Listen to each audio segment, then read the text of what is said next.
ముందుగా headlines. CM Chandrababu అధ్యక్షతన cabinet సమావేశ నిర్వహణ. సుగాలి ప్రీతి అంశంలో కీలక నిర్ణయం తీసుకున్న సీఎం చంద్రబాబు. జీఎస్టీపై కేంద్ర ప్రభుత్వం చేసిన సంస్కరణలు కోట్ల కుటుంబాల కష్టాలను తగ్గిస్తాయని డిప్యూటీ సీఎం పవన్ కళ్యాణ్ ప్రశంస. మరణాలపై మంత్రి సత్యకుమార్ యాదవ్ సమీక్ష. తురకపాలెంలోని మరణాలకు దారితీసిన కారణాలను సమగ్రంగా పరిశీలించాలని అధికారులకు ఆదేశం. సుగాలి ప్రీతి అంశంలో సీఎం చంద్రబాబు నాయుడు కీలక నిర్ణయం తీసుకున్నారు. సుగాలి ప్రీతి కేసును కేంద్రం దర్యాప్తు సంస్థ విచారణ జరపాలని, ఆ సంస్థ డైరెక్టర్కు లేఖ రాయాలని ఉన్నతాధికారులను సీఎం చంద్రబాబు నాయుడు ఆదేశించారు. ఈ రోజే సీబీఐకి ఆ లేఖ రాయాలని పోలీసు ఉన్నతాధికారులకు సీఎం సూచించారు. గురువారం అమరావతిలోని సచివాలయంలో సీఎం చంద్రబాబు అధ్యక్షతన కేబినెట్ సమావేశం జరిగింది. ఈ సందర్భంగా ఆయన మాట్లాడుతూ యూరియా విషయంలో మన వద్ద నిల్వలు ఉండి కూడా రైతులకు అడ్జస్ట్ చేయలేకపోతున్నామన్నారు. ప్రస్తుతం యూరియాను అన్ని ప్రాంతాలకు పంపుతున్నారని పేర్కొన్నారు. మన వద్ద యూరియా ఉంది, కానీ ప్రతిపక్షం చేస్తున్న అసత్య ప్రచారంపై దృష్టి పెట్టి దానిని కంట్రోల్ చేయాలని సీఎం ఆదేశించారు. సోషల్ మీడియా అడ్మిన్ కు బాధ్యత ఉండే విధంగా చూడాలని అధికారులకు సీఎం సూచించారు. యూరియా పంపిణీపై వైసీపీ చేస్తున్న దుష్ప్రచారంపై మంత్రులతో పాటు ఎమ్మెల్యేలు సైతం స్పందించారని స్పష్టం చేశారు. కుప్పంలోని కాలువలోకి నీళ్లు రావడం లేదంటూ అసత్య ప్రచారాన్ని సోషల్ మీడియా వేదికగా చేశారన్నారు. కానీ అది నిజం కాదని చెప్పారు. ఇది జనం నమ్మే వరకు వెళ్లనివ్వకూడదంటూ మంత్రులు ఎమ్మెల్యేలకు తెలిపారు. మనం జాగ్రత్తగా ఉంటే ఇటువంటి అసత్య ప్రచారాన్ని ముందుగానే గుర్తించి కంట్రోల్ చేయాల్సి ఉందన్నారు.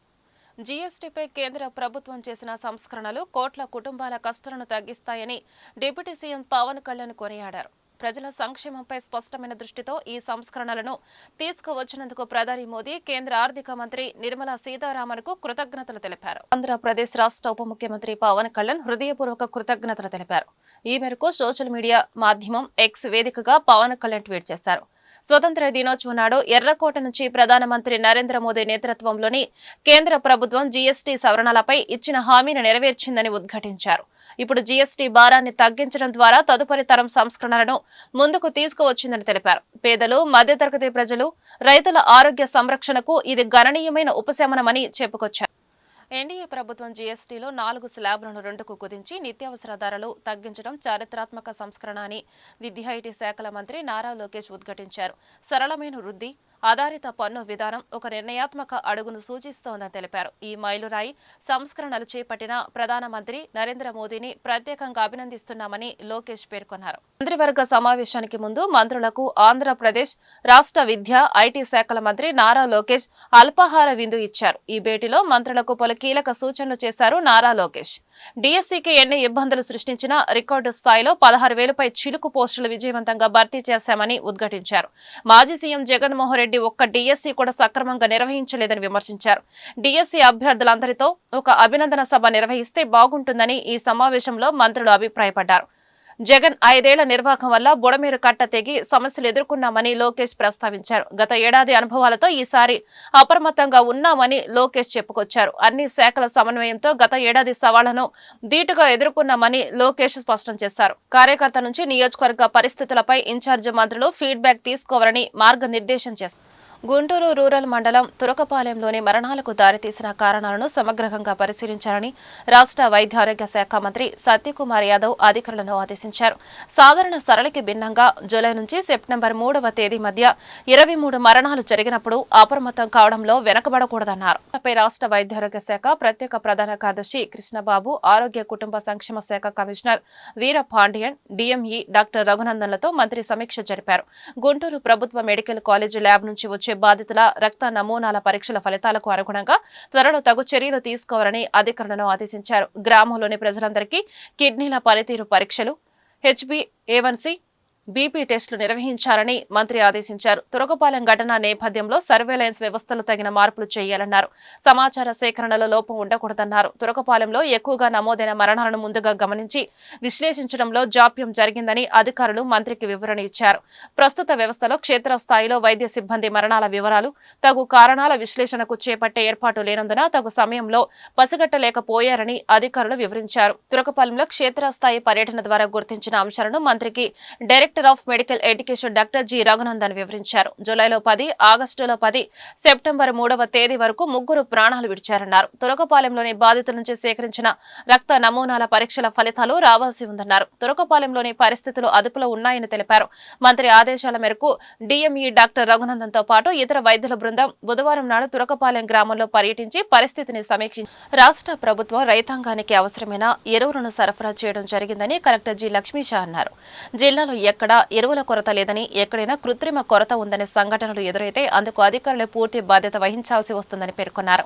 వ్యవసాయ, మార్కెటింగ్, సహకార శాఖల అధికారులు, సిబ్బంది సమన్వయంతో ఎరువుల దుకాణాలు, సొసైటీల వద్ద స్వయంగా అన్నదాతలకు సహాయకారిగా ఉండాలని ఆదేశించారు. లక్ష్మీషా జిల్లాలో ఎరువుల సరఫరా స్థితిగతులపై గురువారం ఉదయం వ్యవసాయం, ఉద్యాన మార్కెటింగ్, సహకార శాఖల అధికారులతో టెలికాన్ఫరెన్స్ నిర్వహించిన అనంతరం క్షేత్రస్థాయిలో విస్తృత తనిఖీల్లో భాగంగా కలెక్టర్ లక్ష్మీషా కొండూరు మండలం కంబంపాడు గ్రామాల్లో గ్రోమోర్ ఎరువుల దుకాణాన్ని తనిఖీ చేశారు. ఈ సందర్భంగా కలెక్టర్ లక్ష్మీషా మాట్లాడుతూ ఎరువుల దుకాణాలు, సరఫరా కేంద్రాల వద్ద నిరంతరం పర్యవేక్షణ తప్పనిసరి అని స్పష్టం చేశారు. వదంతులు వ్యాప్తి చేసే వారిపై నిఘా పెట్టాలని సూచించారు. షెడ్యూల్ ప్రకారం దుకాణాలను తనిఖీ చేయాలని ఆదేశించారు.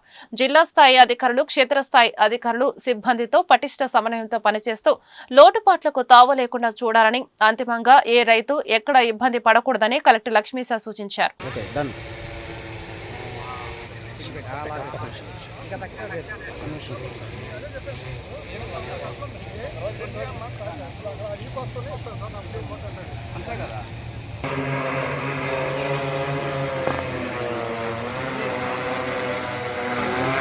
విష్ణు అవతల పట్టండి.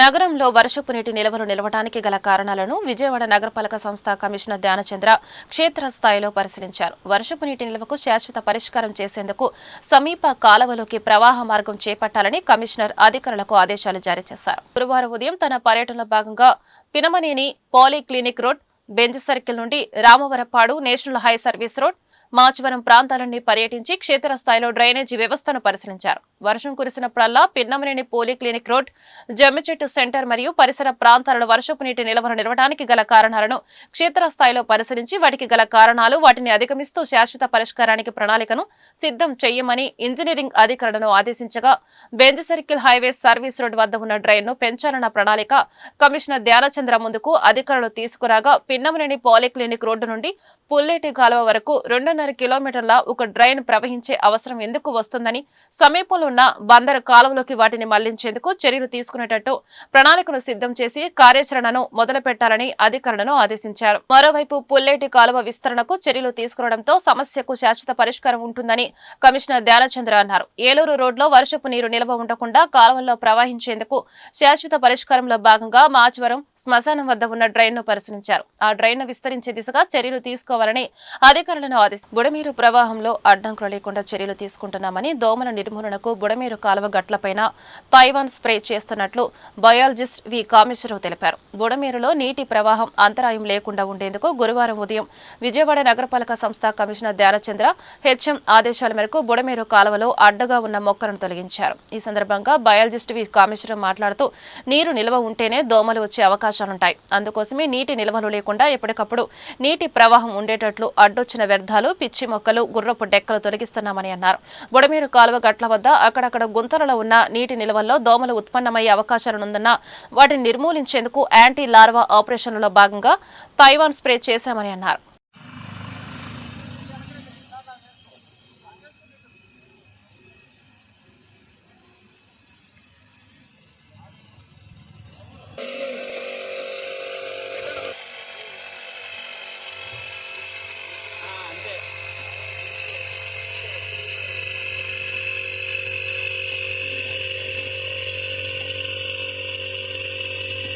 కూటమి ప్రభుత్వం వచ్చాక కేంద్ర రాష్ట్ర ప్రభుత్వాల నిధులతో సెంట్రల్ నియోజకవర్గంలో అభివృద్ధి పనులు శరవేగంగా జరుగుతున్నాయని సెంట్రల్ నియోజకవర్గ శాసనసభ్యులు బోండా ఉమామహేశ్వరరావు వెల్లడించారు. న్యూ రాజరాజేశ్వరిపేటలో 1,38,35,000తో బీటీ రోడ్ల పనులను ప్రారంభిస్తున్నామని చెప్పారు. శంకుస్థాపన చేశారు. ఈ సందర్భంగా ఆయన మాట్లాడుతూ కూటమి ప్రభుత్వం వచ్చాక అభివృద్ధి పనులు శరవేగంగా జరుగుతున్నాయన్నారు. కేంద్ర ప్రభుత్వ రాష్ట్ర ప్రభుత్వ నిధులతో ప్రయారిటీ ప్రకారం అభివృద్ధి పనులు చేపడుతున్నామన్నారు. న్యూ రాజరాజేశ్వరిపేటలో సుమారుగా 1,40,00,000 రూపాయలతో బీటీ రోడ్ల నిర్మాణ పనులు ప్రారంభిస్తున్నామన్నారు. బుడమేరు ముప్పు వల్ల అత్యధికంగా నష్టపోయిన 57వ డివిజన్లో ఇప్పటి వరకు 7,50,00,000 పనులను చేశామన్నారు. సెంట్రల్ నియోజకవర్గ మోడల్ నియోజకవర్గంగా తీర్చిదిద్దేందుకు కృషి చేస్తున్నామన్నారు. Nagavamsi development corporation chairman Erubothu Ramarao మాట్లాడుతూ కూటమి ప్రభుత్వంలో అభివృద్ధికి విఘాతంగా కొందరు అధికారులు ఉన్నారన్నారు. కార్పొరేషన్లో కొందరు అవినీతి అధికారుల వల్ల ప్రభుత్వానికి చెడ్డ పేరు వస్తోందన్నారు. కేంద్ర ప్రభుత్వం నుంచి ఫైనాన్స్ కమిషన్ కానీ ఇది కానీ అమృత్ కానీ అట్లాగే కార్పొరేషన్ కానీ అన్నింటిని పెట్టి నిరంతరం కూడా అభివృద్ధి పనులు కొనసాగిస్తాం. ముఖ్యంగా గత సంవత్సరం వచ్చినటువంటి బుడమేరు వల్ల దెబ్బతిన్నటువంటి రోడ్లన్నింటిని కూడా యుద్ధ ప్రాతిపదిక మీద పునరుద్ధరిస్తూ ఉన్నాం. దాదాపు ఇప్పటికీ 250 కోట్ల పైన ఇచ్చాం. అది రోడ్లు కానీ, డ్రైన్లు కానీ, స్కూల్ బిల్డింగ్స్ కానీ, ప్రైమరీ హెల్త్ కేర్ సెంటర్లు కానీ, కమ్యూనిటీ హాల్స్ కానీ, వాటర్కి కానీ, డ్రైన్ అన్నింటికి ఎక్కడెక్కడ ఏ సమస్య ఉందో ఆ సమస్యలన్నింటినీ కూడా పరిష్కరిస్తాం. ఇవాళ 57వ డివిజన్లో దాదాపు 7,20,00,000 పనులు ఇప్పటికీ చేశాం. ఈ డివిజన్లో బుడమేర్లు పొంగినప్పుడు అత్యధికంగా డ్యామేజ్ అయినటువంటి డివిజను ఈ డివిజన్ న్యూ ఆర్ఆర్పేట. దీన్ని వెంటనే మరి మంత్రివర్గ దగ్గరికి, కమిషనర్ గారి దృష్టికి తీసుకెళ్ళాం. ఇవాళ పెద్ద ఎత్తున నిధులు తీసుకొచ్చి వాళ్ళ రోడ్లన్నీ కూడా పూర్తి చేస్తాం. ఏది ఏమైనా సెంట్రల్ నియోజకవర్గంలో ఒక మోడల్ నియోజకవర్గంలో తీర్చిదిద్దడానికి అన్ని ప్రయత్నాలు జరుగుతూ ఉన్నాయి. అన్ని రకాలుగా అభివృద్ధి పనులు జరుగుతూ ఉన్నాయి. బీటీ రోడ్లు వేయాల్సిన చోట్ల బీటీ రోడ్లు, సీసీ రోడ్లు వేయాల్సిన చోట్ల సీసీ రోడ్లు అన్నీ కూడా జరుగుతూ ఉన్నాయి. అలాగే ఈ డివిజన్లో పెండింగ్లో ఉన్నటువంటి రిజిస్ట్రేషన్లు దాదాపు 1,500 రిజిస్ట్రేషన్లు కంప్లీట్ చేశాం. ఇంకా కొన్ని ఉన్నాయన్నారు. అవి కూడా త్వరలో జీవో ఎక్స్టెన్షన్ జరుగుతూ ఉన్నాయి. దాన్ని కూడా పూర్తి చేస్తాం.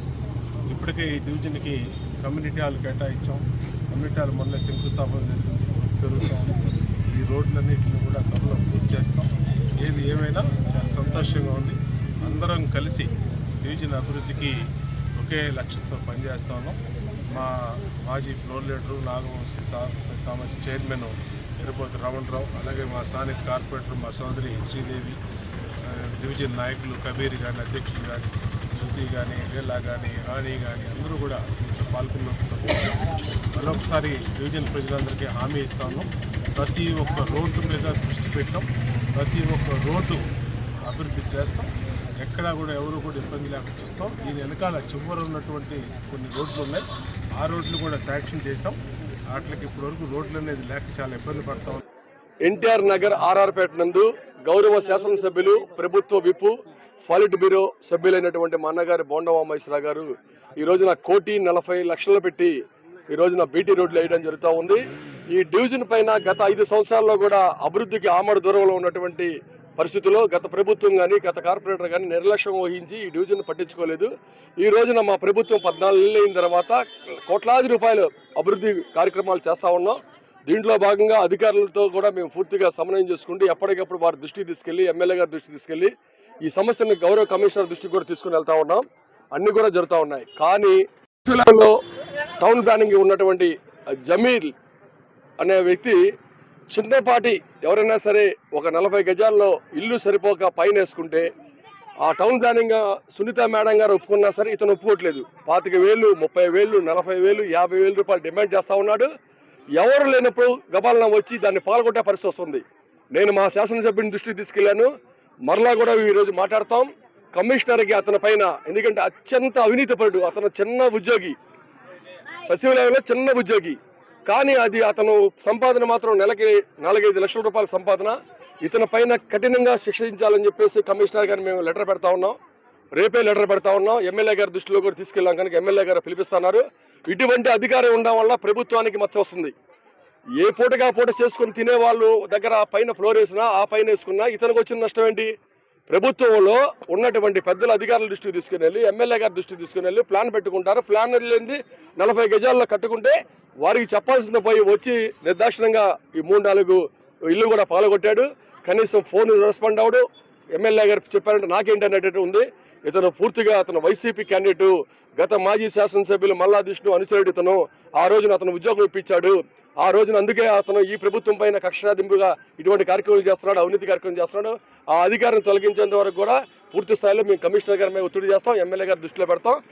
అతను కానీ వినకపోతే నారాయణ గారికి కూడా, మినిస్టర్ నారాయణ గారికి కూడా నేను లెటర్ పెడతానని చెప్పి ఈ సందర్భంగా తెలియజేసుకుంటూ ఈ డివిజన్కి అన్నా క్యాంటీన్ కూడా కావాలని చెప్పాం. అన్నా క్యాంటీన్ కూడా భవిష్యత్తులో వచ్చి అన్నా క్యాంటీన్లు కూడా చేస్తాం. ఇక్కడ మహేంద్ర సంఘం వాళ్ళు కూడా వారికి ఈ నియోజకవర్గం నుంచి ఒక డైరెక్టర్ కావాలని అడిగారు. వారికి కూడా కొద్దిగా స్థలం కేటాయిస్తే వారు కూడా చిన్నది కళ్యాణ మండపం లేదా ఫంక్షన్ హాల్ కట్టుకుంటారని చెప్పారు. వారికి కట్టినటువంటి ఎదురు బొంగులతో చేసుకున్న వాటిని అమ్మేదానికోసం కూడా స్టాల్స్ కావాలని చెప్పేసి కూడా అడిగారు.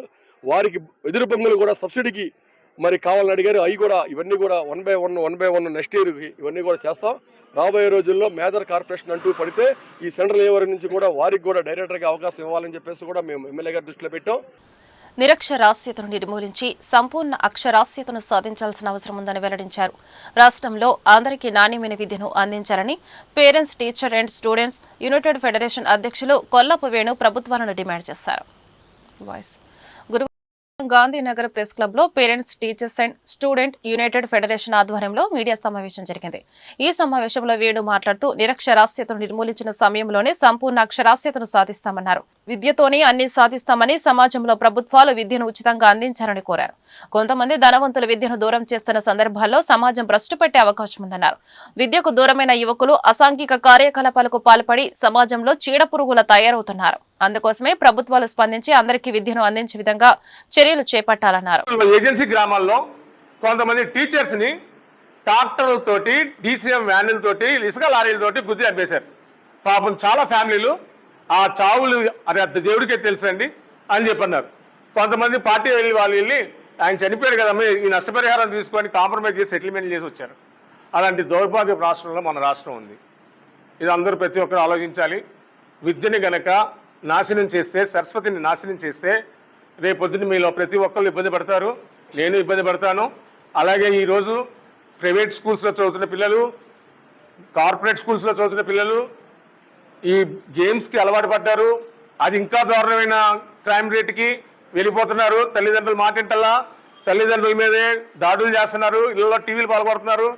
ఇది కొత్త జనరేషన్ ఆఫ్ స్టూడెంట్స్ త్వరలో మనం చూడబోతున్నాం మన పిల్లల రూపంలో. కాబట్టి పేరెంట్స్, టీచర్స్ గవర్నమెంట్ సెక్టార్లో, ప్రైవేట్ సెక్టార్లో, కార్పొరేట్ సెక్టార్లో కోఆర్డినేషన్గా ఉంటే పిల్లలకి మంచి నాణ్యమైన విద్యను అందించి వాల్యూస్తో కూడిన విద్యని అందిస్తే మెరుగైన సమాజాన్ని మనం చూడగలుగుతాం. సెకండ్ వన్, యూనివర్సిటీస్లో రెగ్యులర్ పోస్టులు లేవు, అన్ని కార్పొరేట్ పోస్టులే నడుస్తున్నాయి. సో దానివల్ల ఏంటంటే ప్రభుత్వ యూనివర్సిటీస్ అన్నీ కూడా మూసేటువంటి, డిపార్ట్మెంట్లు మూసేటువంటి పరిస్థితికి వచ్చింది. దాని మీద కూడా మన గౌరవ విద్యాశాఖ మంత్రి గారిని రిక్వెస్ట్ చేస్తున్నా, అయ్యా యూనివర్సిటీస్లో ఉన్నటువంటి రెగ్యులర్ పోస్టుల్ని అలాగే రీసెర్చ్కి అనువుగా యూనివర్సిటీని తీర్చిదిద్దాలని మిమ్మల్ని రిక్వెస్ట్ చేస్తున్నా. గత 10 ఏళ్లలో చనిపోయినటువంటి టీచర్స్, ముఖ్యంగా యాక్సిడెంట్స్లో అలాగే ఫోక్సో కేసుల్లో స్కూల్స్లో ఇరికించినటువంటి వాటి మీద సిబిసిఐడి లేదా సిబిఐ ఎంక్వైరీ కానీ చేసి వారికి నిజమైనటువంటి దోషుల్ని కఠినంగా శిక్షించాలి. ఎందుకంటే నిబద్ధత కలిగినటువంటి టీచర్స్ రోజు రోజుకి కరువైపోతున్నారు ప్రభుత్వ స్కూల్స్లో. ఒకప్పుడు టీచర్స్ చాలా ఉన్నతమైన విలువలు ఉండేవి, ఈ రోజు రోజు దిగజారిపోతున్నారన్న కారణం ఏంటంటే ఎన్ని కోట్ల రూపాయలు అలా చూపించినా కానీ ఏ ఒక్కదానికి కూడా తలొక్కకుండా కేవలం విద్య పట్ల, విద్యకే ఆయన యొక్క జీవితాన్ని అంకితం చేశారంటే నిజంగా అతిశయోక్తి కాదు. అదేవిధంగా చిన్నవాడైనప్పుడు కూడా డాక్టర్ వేణుగోపాల్ గారు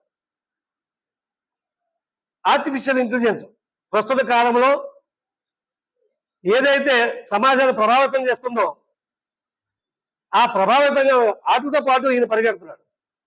అంటే సమాజాన్ని మార్పు చేయాలి. ఎన్టీఆర్ మొత్తం స్టేట్ వైడ్గా ఆయన తిరుగుతూ మంచి సేవలు అందిస్తున్నారు. ఇటువంటి కమిట్మెంట్ ఉన్నటువంటి వ్యక్తుల్ని, అదేవిధంగా పార్వతీదేవి గారు, ఆవిడ కూడా ఇండిపెండెంట్, వీళ్ళందరూ కూడా ఎడ్యుకేషన్కి కమిట్ అయ్యారు. విద్యార్థులకు మంచి భవిష్యత్తు, బంగారు భవిష్యత్తు కల్పించాలనే ఉద్దేశంతో ముగ్గురు కలిపి ఉన్నారు, కంబైన్ ఉన్నారు. కాబట్టి ఇది అందరికీ కూడా చాలా తొందరగా సమాజంలో తీసుకెళ్లొచ్చు, చాలా తొందరగా ప్రజలను మార్చేయొచ్చేటటువంటి ఉద్దేశం వీళ్ళ ఏర్పడి దీన్ని ఏర్పాటు చేయడం జరిగింది. కాబట్టి